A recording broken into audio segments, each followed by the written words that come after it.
All right, so this is a bit of a crazy frickin' story, man.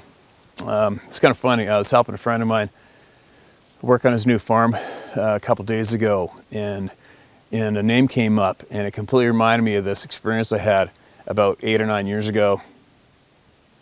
Yeah, probably about 9 years ago, maybe even 10 years ago.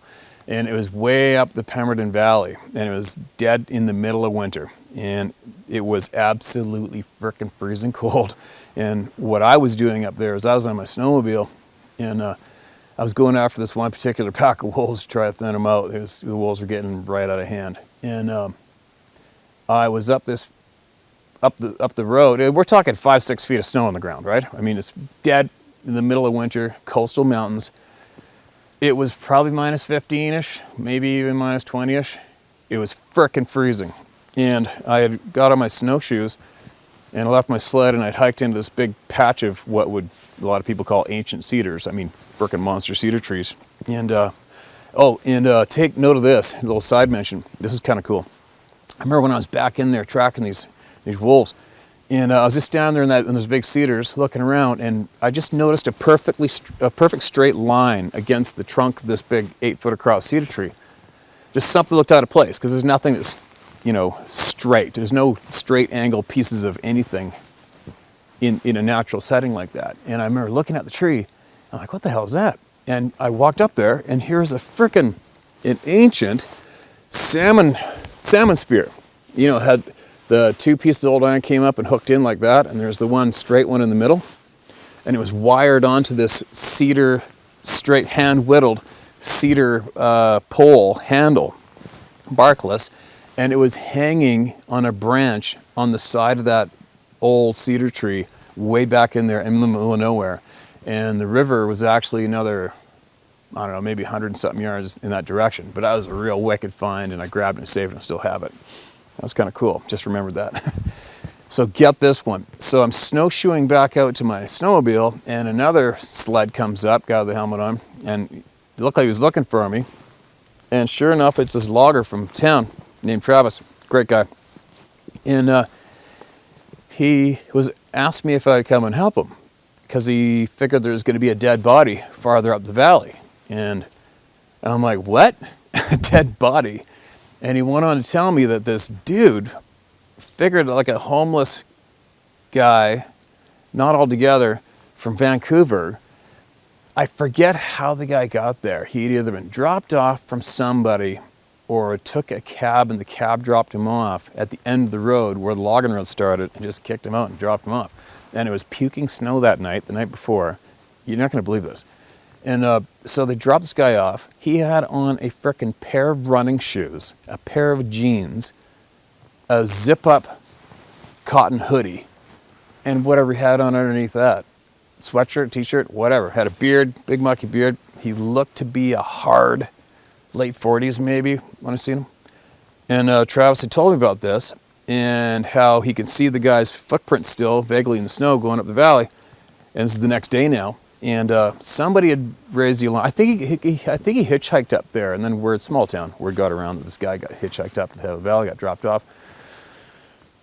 Words floating around, maybe he's committed suicide or something, who knows. But he definitely didn't come out. And Travis asked me if I would accompany him, jump my sled and go see if we go find this guy. I'm like, oh my God, this is going to be frickin' brutal, right? I mean, this guy was out in easily minus 20-ish all night long, puking snow, no rain gear, no survival gear, no nothing, in cotton, in a pair of jeans and running shoes. It's like, this guy's going to be frickin' frozen stiff, laying there in the middle of the road dead, without a doubt. So it was a kind of odd feeling.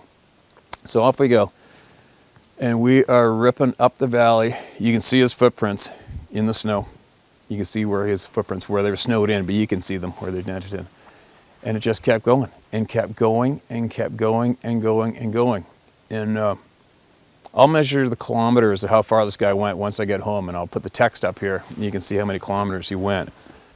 And then he hung a left up another spur called South Creek. And he hung a left, and he starts going straight up the frickin' mountain on the old logging road. And there's old recreational sled trails, remnants of it on the road. So that was the only thing keeping him from post holing down up to his frickin' waist. That's how deep, it was deeper than that. By the time we get up there, now we're talking easy 6-7 feet of snow. And this guy's footprints are still going up. It was amazing. I was like, what the hell? How the hell did this guy even make it this far? I would have been frickin' crying by now for my mommy. And this guy's just trudging up the mountain. And then you could see where the tracks were substantially fresher, and there is a little imprint in the middle of the road where the sucker just laid down in the middle of the road, obviously went to sleep. Wearing jeans, running shoes, sweatshirt, and a hoodie. And he's already frickin' hiked how many frickin' kilometers? This is absolutely amazing.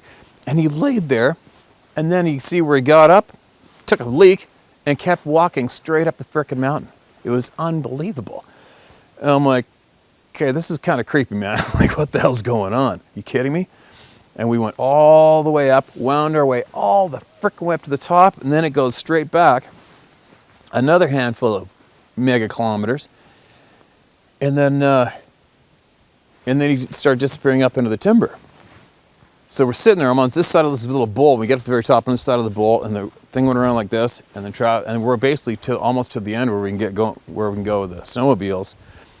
And we could just see something in the trees there. You could just see him. It's like, I think that's him. So Travis, he goes, okay, well, I'm gonna go in there and find this guy. So I shut my sled off, and he goes in there, and then I hear his sled shut off, and then I can hear voices. They're freaking talking. I'm like, what? And then Travis comes back out in his sled, and he's like, okay, I talked to him, and I talked him into coming out. I'm like, what? How the hell is this guy alive? And he's like, I don't know, man, but he's alive.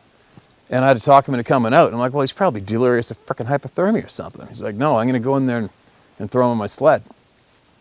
And you know, it's funny, you know, in the middle of nowhere, and you got something like this going down, and some kind of a potential weird character in the middle of nowhere, and you're going to be on guard a little bit. So I told Travis, I go, look, here's the deal. I go, you're going to throw this guy in the back of your sled behind you. I don't know if this guy's mentally stable or not. I got a rifle on my back.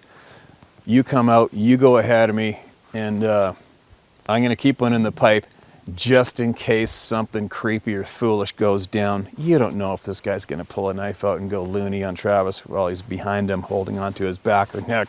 You don't know. And we were a little spooked out, weirded out. So I said to Travis, here's the deal. If that guy pulls any kind of weird shit, just gun it, knock him off the sled, and I'll dummy him. Whatever, you know, just in case. You just got to be a little cautious. So this guy comes out, and sure enough, he was soaked. He's just looking at me like, matter of fact, hey man, how's it going? You know, I'm like, not bad. And we ran the sleds all the way back out, and we got to where the main road ended in the Parent Valley, and we went to the first residence on the right there to get this guy into a cabin and get him in front of a fire. And I'm looking at him, I'm like, what are you doing? Like, what are you even doing? And he's just like, he's talking like it's nothing. This guy's just talking to us like it's nothing. He's like, oh, I used to work out here back when I was like a teenager, and I just decided I wanted to go see the country again. Do you guys want to smoke a joint? What? I'm like, what? You serious? Yeah. I go, you do realize that this guy right here just saved your life. There's no frickin' way you're coming out of there alive. Like, I cannot believe you're still alive. Like, this is crazy. I just couldn't wrap my head around what I just witnessed. I could not believe that this man was still alive and speaking and functioning. It was absolutely unbelievable. You know, if any of you are familiar with the coastal mountains of British Columbia or even Alaska, and the snow load and the frickin' wet to the core conditions, like, you know, sometimes when I'm leaving my sled and I'm in my snowshoes, and I go off and sweat it up for 15 minutes that way, it's all I can do to frickin' get back to my sled, want to go home whimpering and get the frickin' wet shit off and get the fire going.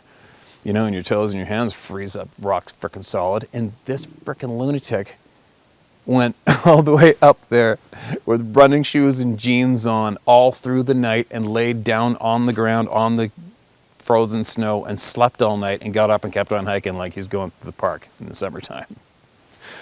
That was frickin' amazing and unbelievable. I've never seen anything or heard anything like that previous, and probably never ever will again, I hope. But there you go, that really happened.